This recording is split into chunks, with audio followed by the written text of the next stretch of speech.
Pascal Sabourin, je me tourne évidemment naturellement vers vous pour parler d'économie sociale et solidaire, conseiller communautaire en charge de l'ESS, ancien chef d'entreprise, c'est intéressant de le préciser également. Toujours. Mise en place au printemps 2020, ce fonds dédié, donc directement, dès le début de cette crise, fonds dédié au secteur de l'ESS, reconduit afin d'atténuer évidemment la perte de chiffre d'affaires, notamment avec un élargissement, on va le voir avec vous, des critères d'éligibilité. D'abord, un premier mot sur cette relation. Certains la jugent encore très lointaine, d'autres finalement très poreuse, entre l'économie dite classique et cette économie sociale et solidaire qui prend de plus en plus de place. Alors c'est tout à fait normal qu'on se pose un petit peu ces questions. L'économie sociale et solidaire est en train d'émerger de façon très très importante, mais aujourd'hui n'est pas forcément connue. Il faut faire effectivement ce parallèle, c'est intéressant de le faire. Il ne faut pas opposer les deux économies, l'économie traditionnelle qu'on connaît tous et l'économie sociale et solidaire, tout simplement parce qu'elles sont complémentaires et qu'on voit qu'effectivement elles peuvent avancer ensemble.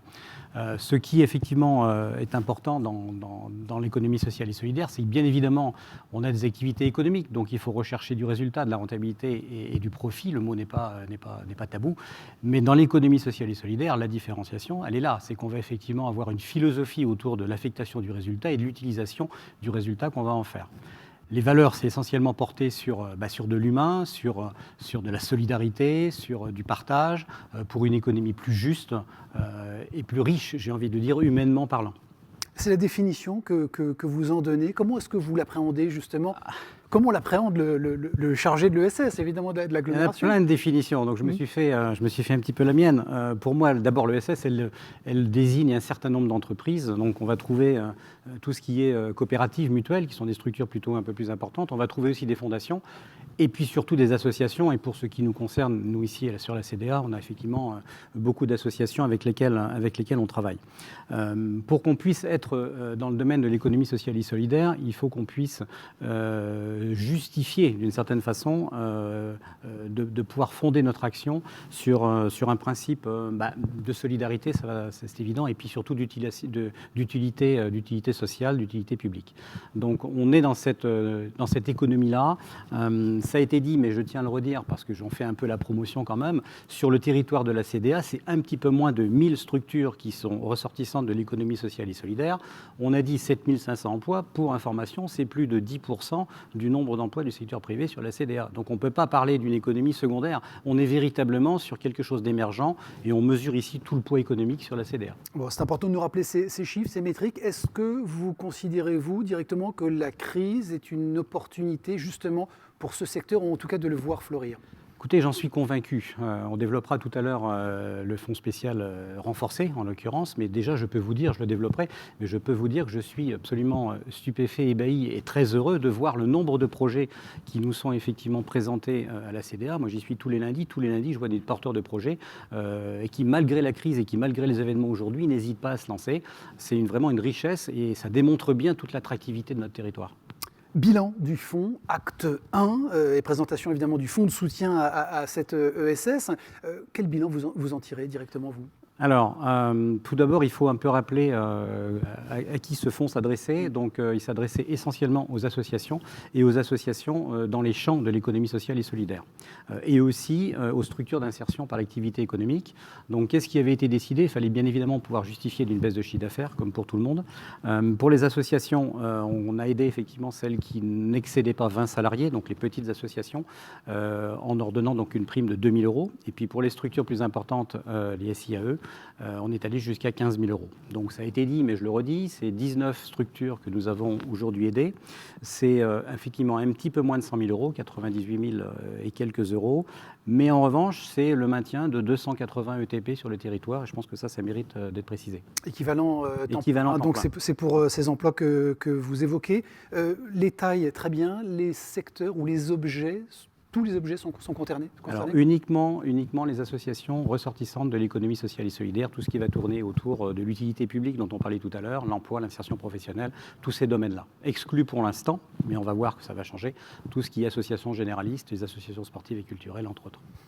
Pascal Sabourin, encore un travail de promotion également, de diffusion de ce dispositif à mettre en place. Je suis très heureux, moi, qu'on fasse ce chat aujourd'hui. Et comme le disait Jean-Luc tout à l'heure, j'espère vraiment pouvoir solliciter l'ensemble des acteurs économiques pour faire passer les messages, les acteurs économiques, mais aussi tous les relais qui aident les entreprises au quotidien. Je pense aux comptables, aux experts comptables, aux commissaires aux comptes, aux banquiers, aux notaires, aux avocats. Tout ce réseau-là doit aujourd'hui promouvoir les actions qu'on porte. En tout cas, on va faire le maximum pour relayer. Comment est-ce qu'on en bénéficie de ce dispositif? Très simple. On a un service extrêmement structuré et très disponible, avec une vraie culture économique et avec une vraie appétence commerciale, excusez-moi du terme, pour rentrer en relation. Donc on appelle le service à la CDA, le service ESS, et puis effectivement on va instruire très rapidement le dossier. Bon, qui connaissent bien, qui ont la culture du fonctionnement, notamment des associations, mais aussi, on l'a évoqué tout à l'heure, des SIC, des SCOP, qui constituent cette économie sociale et solidaire. J'apprends tous les lundis beaucoup de choses d'ailleurs à leur contact, donc très sincèrement, elles sont particulièrement pertinentes et vraiment au point sur tout le sujet. Bon, des sessions d'information, on parlait de promotion, de diffusion, il y a des sessions d'information qui vont être réalisées en partenariat notamment avec des acteurs importants sur le territoire. Donc là, on va attaquer effectivement le Fonds social renforcé, si vous le voulez bien. Donc le Fonds social renforcé, donc, il a deux actions. Une première action qui va être une poursuite des aides financières, mais on s'aperçoit que peut-être on a manqué sur ce premier fonds le fait de ne pas aider suffisamment les structures à pouvoir monter les dossiers. Donc il y a à la fois un volet financier, un volet accompagnement. Alors sur le volet financier, on va rester dans la même logique, on va aider les associations employeuses dans le domaine de l'économie sociale et solidaire pour pouvoir justifier d'une baisse d'environ 20% du chiffre d'affaires en faisant la moyenne sur l'exercice 2018-2019. On va effectivement tenir compte de deux choses nouvelles. Donc on va augmenter le seuil de salariés, c'est-à-dire qu'on va faire une première tranche de 0 à 20 salariés et on va ouvrir une deuxième tranche de 20 à 100 salariés. Et puis on va aussi moduler avec une pondération en termes de chiffre d'affaires réalisé. On est sur la logique dont parle souvent Jean-Luc, qui est effectivement de faire de la dentelle, c'est-à-dire de pouvoir répondre au maximum à tous les cas de figure. Donc aujourd'hui, pour faire simple, on imagine un tableau extrêmement synthétique. Donc on a une première strate pour les associations qui vont de 0 à 20 salariés. Si elles font moins de 100 000 euros de chiffre d'affaires, on reste sur une subvention de 2 000 euros. Et si elles font plus de 100 000 euros de chiffre d'affaires, on va passer à 4 000 euros. Et puis, pour les associations plus importantes, celles qui dépassent les 20 et qui peuvent aller jusqu'à 100 salariés, 100 ETP, là, on va monter à 8 000 euros. Et si la structure est capable de nous montrer qu'elle fait plus de 90% de son activité sur le secteur marchand, on ira jusqu'à 10 000 euros. Ça, c'est le volet financier. Ça, c'est le volet financier. Voilà. Pour l'accompagnement également ? Alors ça, c'est la vraie nouveauté. Et pour moi, c'est peut-être encore plus important parce qu'on s'aperçoit généralement que dans le domaine associatif, on a beaucoup d'engagement, beaucoup de volonté. On manque parfois de moyens, on manque parfois de compétences pour aller sur les sites, pour aller sur les plateformes, pour pouvoir réaliser les dossiers techniques, pour pouvoir récupérer les éléments. Donc, il y a une vraie notion d'accompagnement.